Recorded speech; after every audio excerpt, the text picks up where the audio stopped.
Coronet Films presents A Casio Christmas.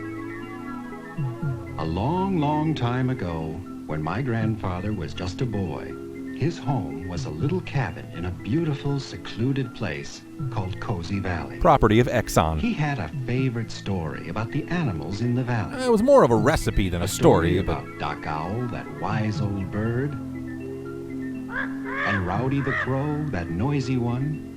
Buttons the squirrel, she was in the story too. Also appearing. And so were Ringtail the raccoon, Snoozy the possum, with Bob Hope, Mrs. Beaver and her twins, and Liberace, and grandfather's favorite, Velvet the fawn. Hey, Velvet, over here, buddy. Then there was Mischief the fox, that troublesome rascal who was always hungry. Oh, I get it. And there were some other animals too. And the rest.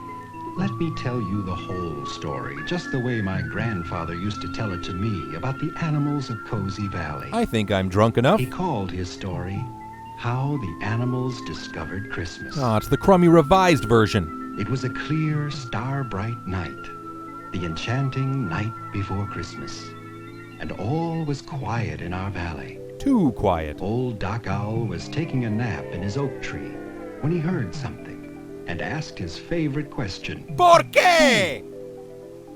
Who? New tree. Well, Who dis? Who was it that woke him up? Krampus? It was Velvet the fawn, going along the path that went near our cabin. Let the record show that he was trespassing. He stopped to look. Inside, we were bustling about, getting ready for Christmas. Oh, I remember it so well. Money was tight and tensions were high. Velvet came close and looked into the window.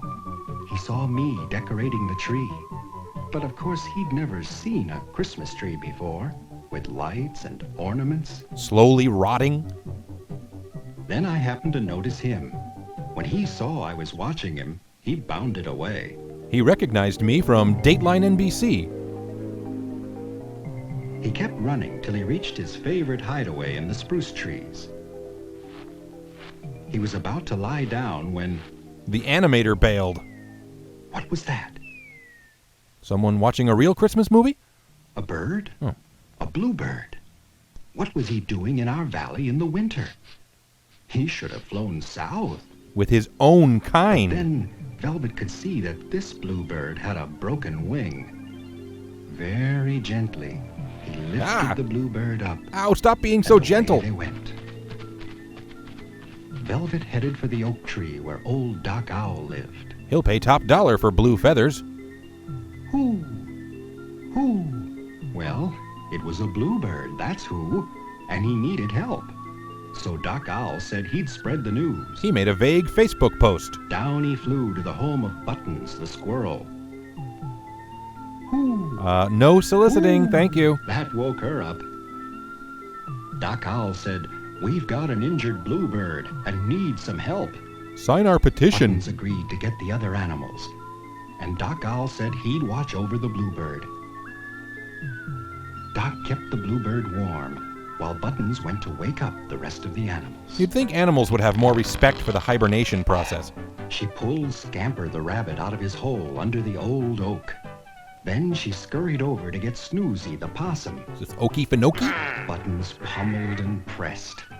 And then she pulled and pulled. And oh, what a problem that sleepyhead was.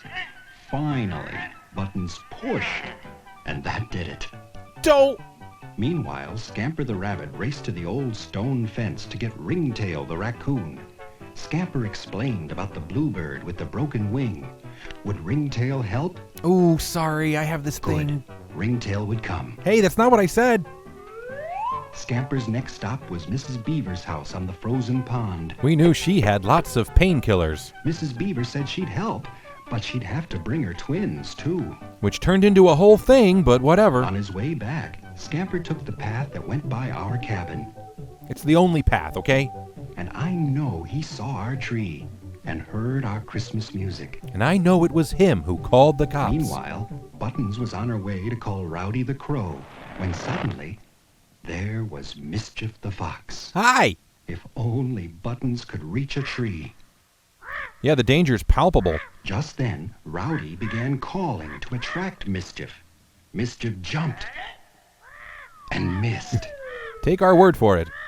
Buttons saw her chance, and up she went, safe and sound. Finally, Doc Owl and all the animals were gathered. Now, how could they help the injured bluebird through the winter? Are there no poorhouses? Squeak, Doc squeak. Owl was in charge, since he was the wisest one. They could all see that the bluebird could never fly south this year. He'd need a warm place to stay until his broken wing could heal. Who? Won't you call now? Who? Doc Owl asked who could provide a home for the bluebird. It was contextual. None of the animals had a home big enough for the bluebird to exercise his wing when it healed. They live in the damn woods. He'd need a snug, warm home. A home safe from Mischief the Fox. A home that was Someone else's. And then Doc Owl thought of it. Of course, there was one place, and he pointed the way. Just barely. The Woodland Crater Christmas. They all knew where it was, the home of Grumbles the bear. It was a big cave, almost closed by a snowdrift. Who would volunteer to shovel?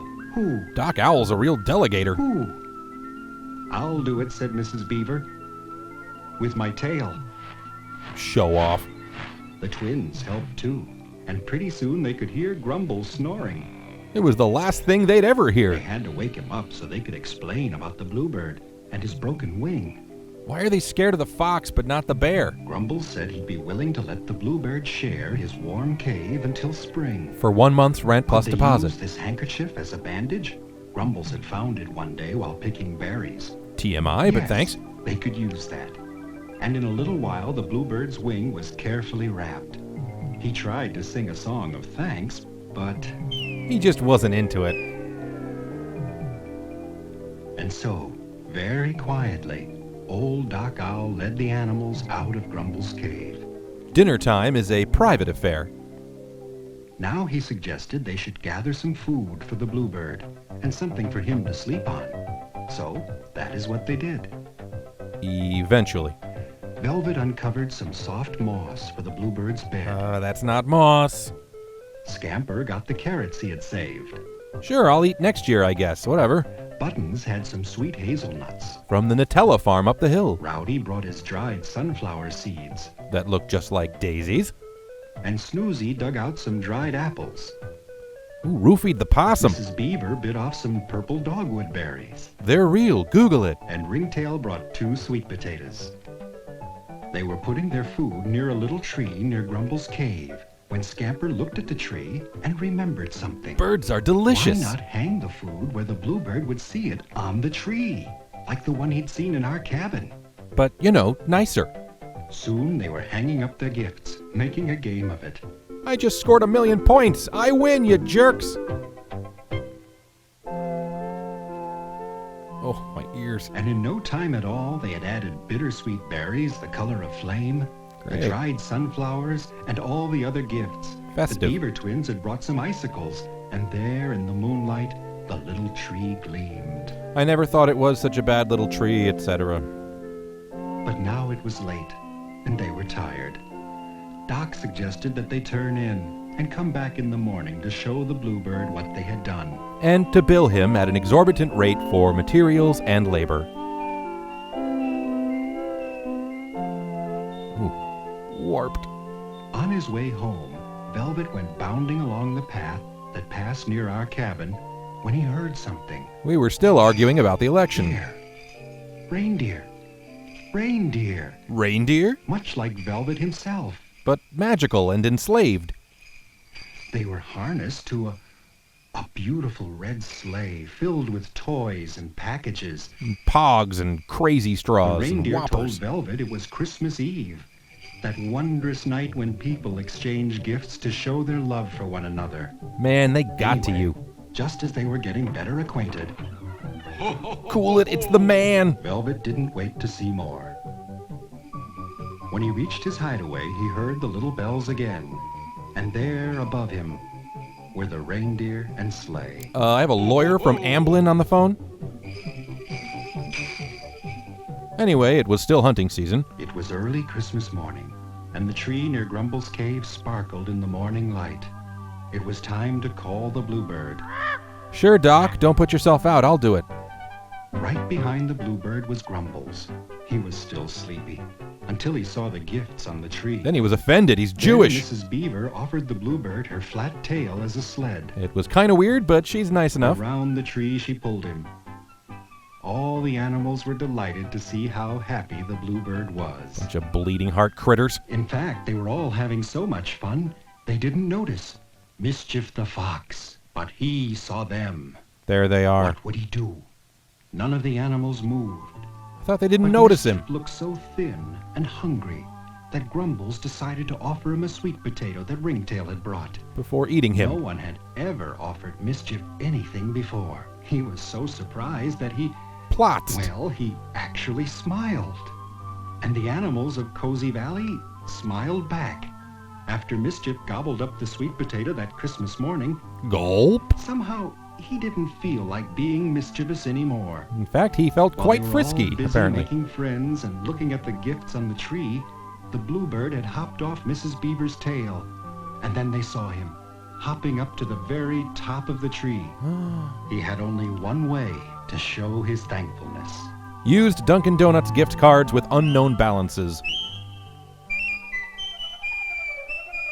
Look, I'm sorry. You're nice, but there's just no room for a new Christmas song. It's a saturated market. The animals were overjoyed. As far as he knew. The bluebird was singing. The bluebird was singing. Yeah, but what was the bluebird Now doing? They knew he was getting well. And the bluebird sang as no bluebird had ever sung before. It was a big deal, His okay? song was filled with the love he felt for all the animals. The same love which the animals had given him. And that was the story my grandfather used to tell me. His story of how the animals of Cozy Valley discovered the joy of making others happy at Christmas. So the animals discovered Christmas, like in the sense that Columbus discovered America. I get it. Anyway, Merry Christmas, Happy Holidays, Happy New Year. Thanks for a great year. I'll see you soon. Bye. Scamper explained about the bluebird with the broken wing. Would Ringtail help? Hey, thanks for watching. If you enjoy my videos, there are two major ways you can support me. Please subscribe to my channel and like and share Fun with Shorts videos.